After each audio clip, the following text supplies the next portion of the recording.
Let's get educated.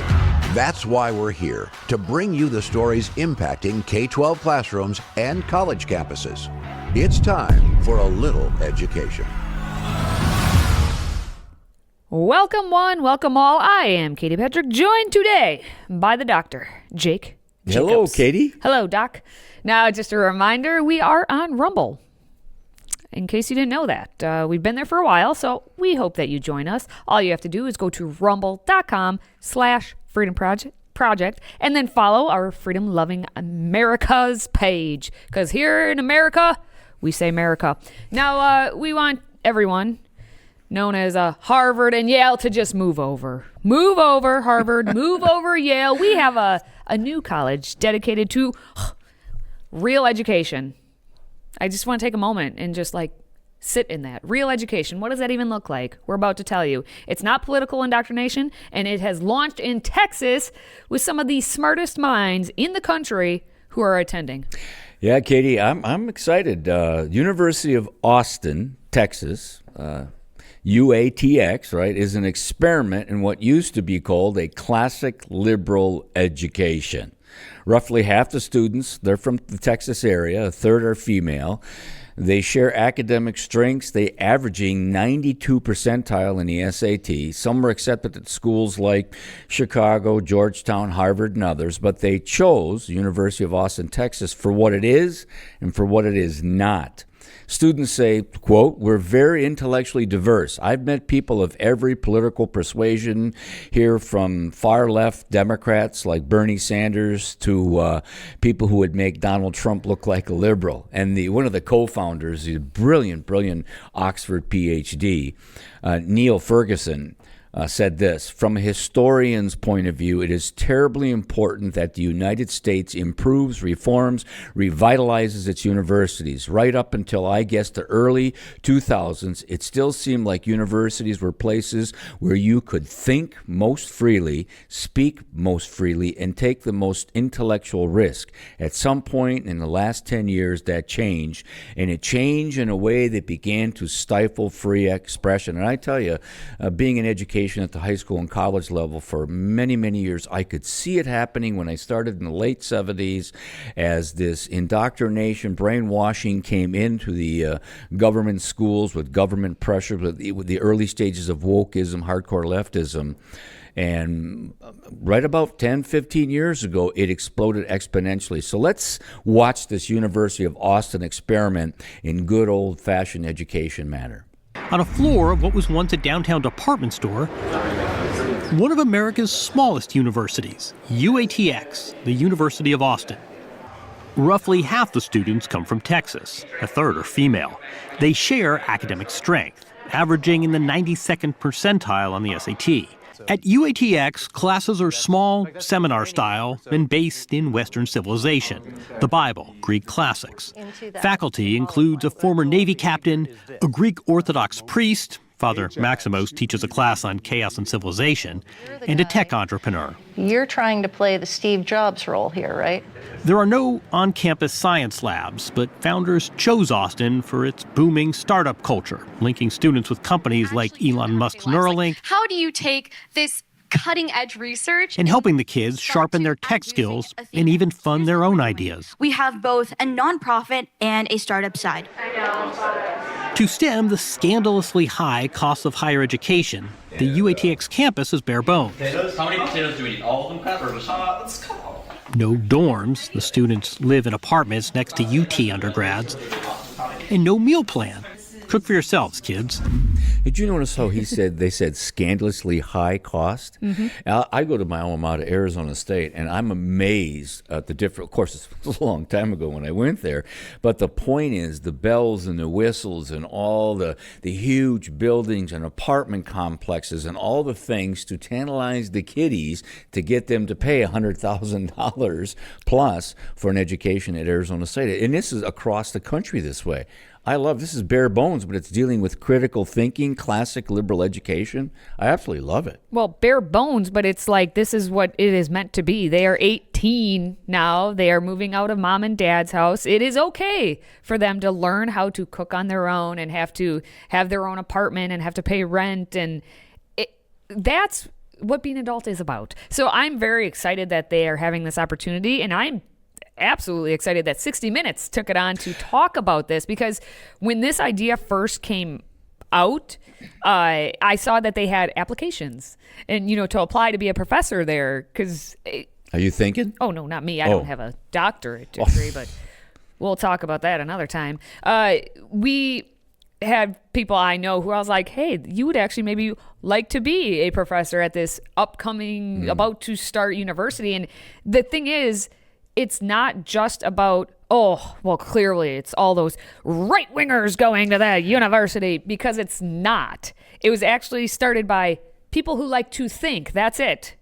That's all they want is critical thinkers. And Barry Weiss, who is no right-winger, is one of the co-founders as well. And she's one of those people that, used to be considered part of the left, but she likes to use her brain. And so she's doing that now and doing good with her skill set. And so I am stoked that all of these college students are actually going to get an education. I had an opportunity last year to go to Hillsdale College in Michigan. Just a phenomenal school that's predicated upon the same classic liberal idea of teaching, classic literature, teaching civics, teaching our Constitution.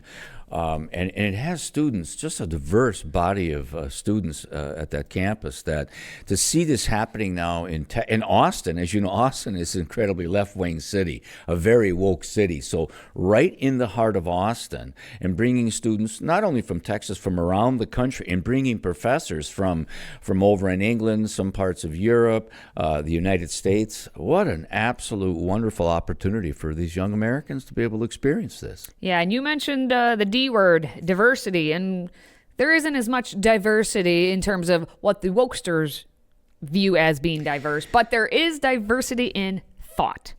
As for admissions, UATX swaps DEI, diversity, equity, and inclusion, for what some call MEI, merit, excellence, and intelligence.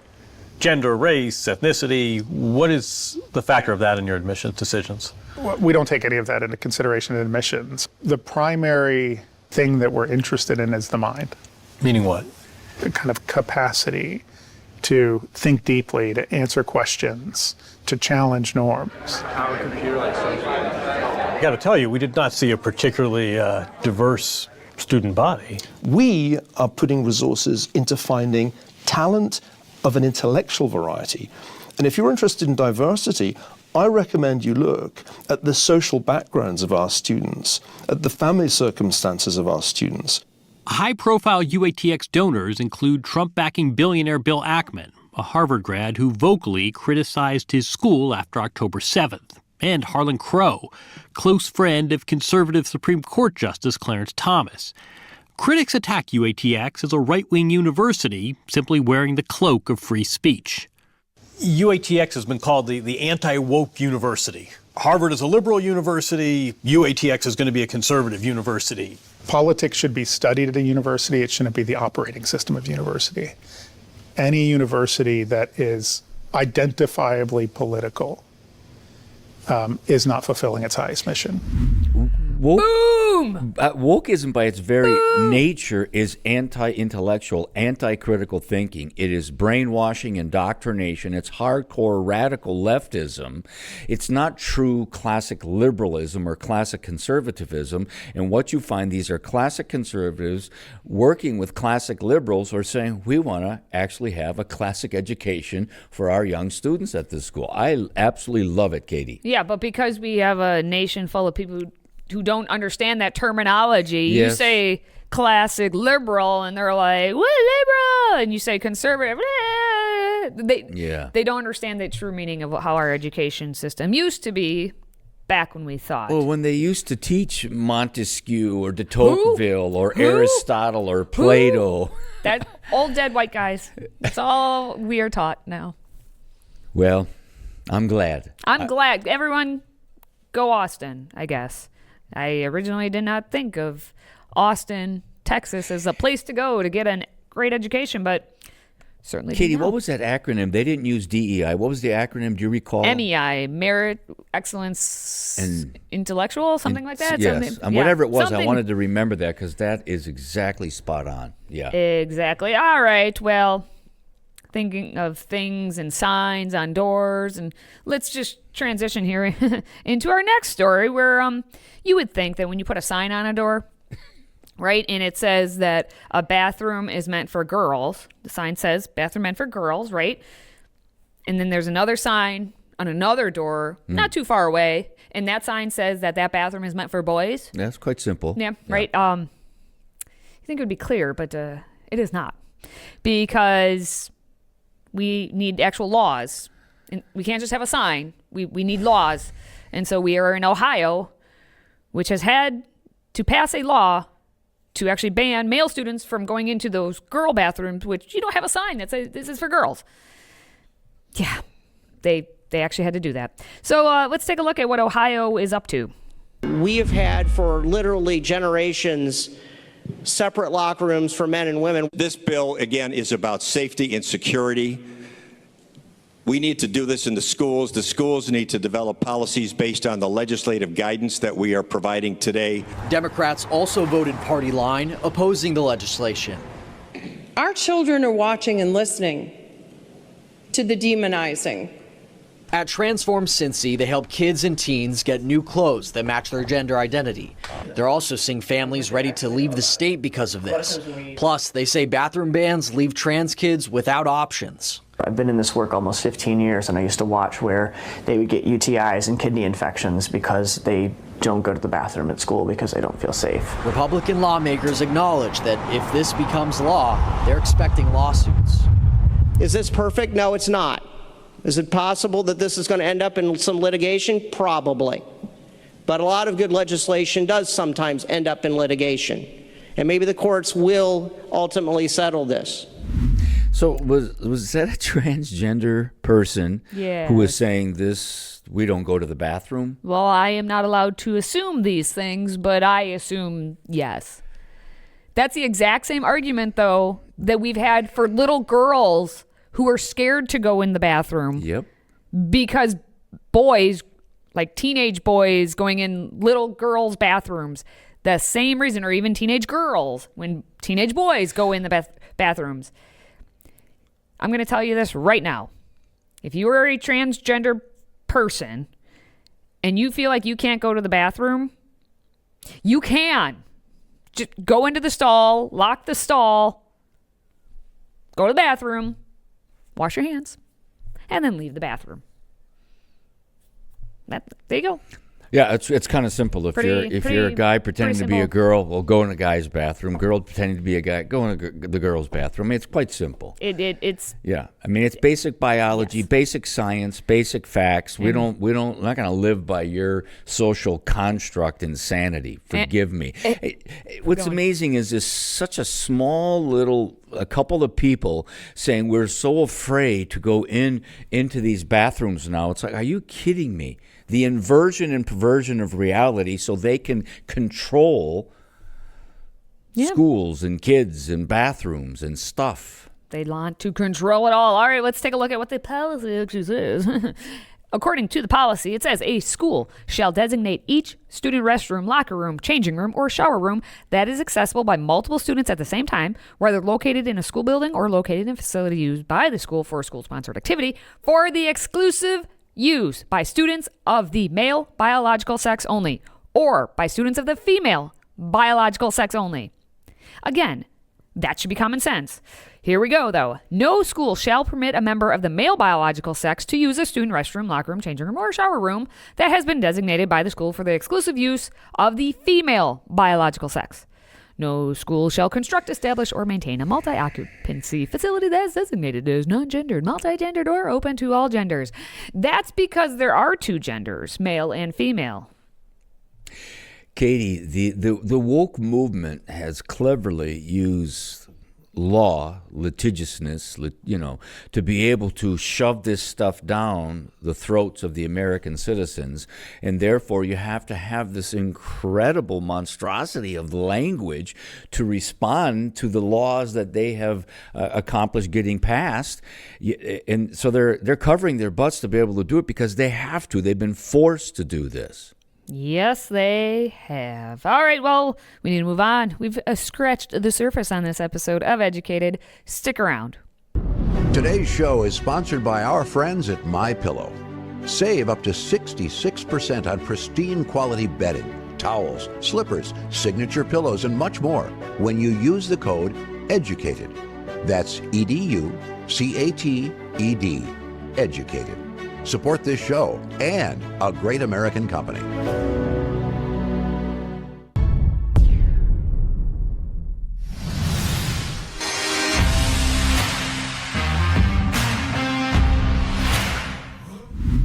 What is a degree worth? And more importantly, what is a master's degree worth?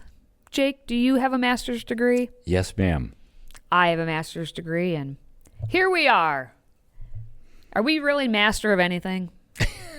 I argue maybe not so much, but go to college, they say. And then go to college and get your bachelor's degree so that you can go on and then get a master's degree. But now, maybe not so much. There's research suggesting now there's declining return on your investment from the master's degree that someone may have obtained.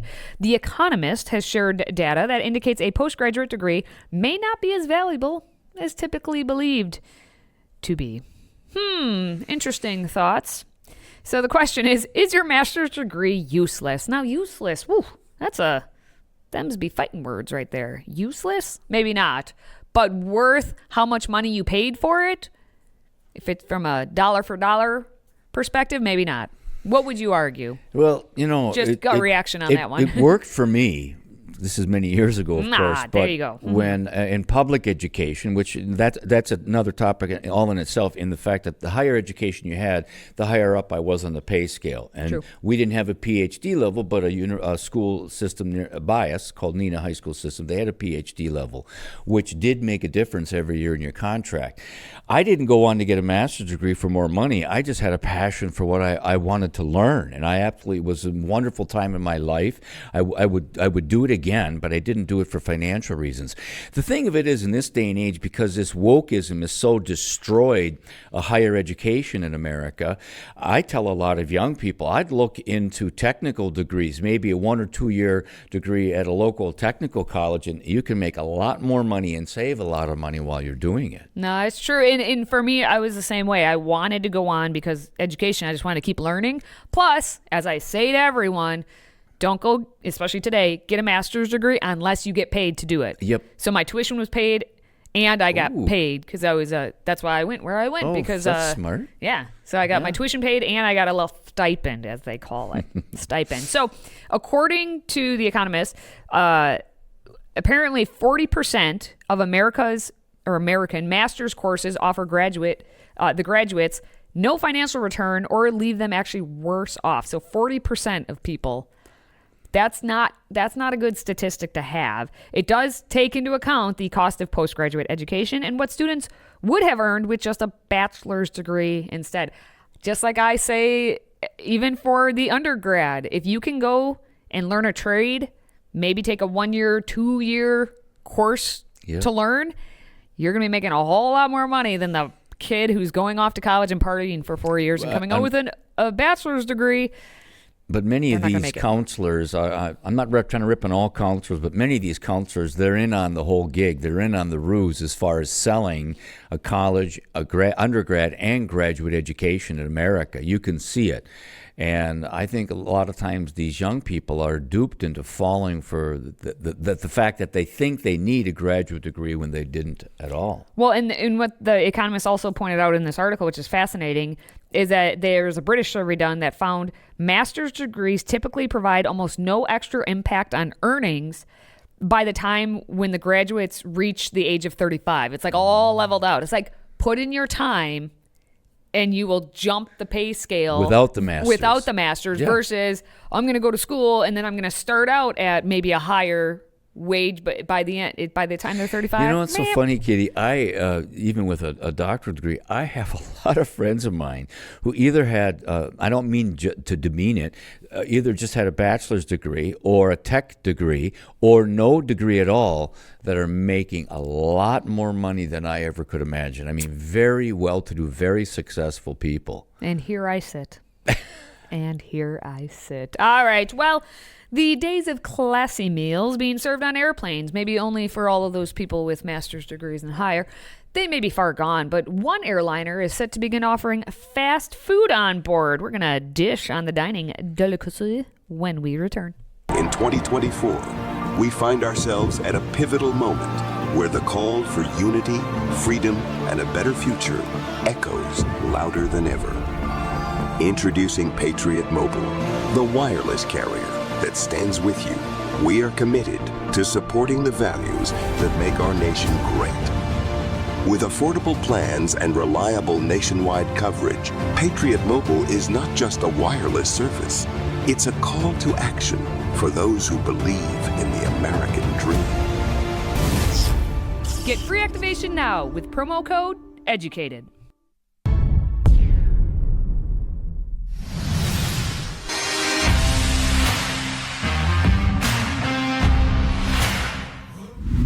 Well, Katie, Delta Airlines just a few days ago began shaking up its menu by serving Shake Shack cheeseburger on flights departing from Boston. They have a new partnership with the New York-based burger chain, but not every Delta passenger will be afforded the airborne burgers.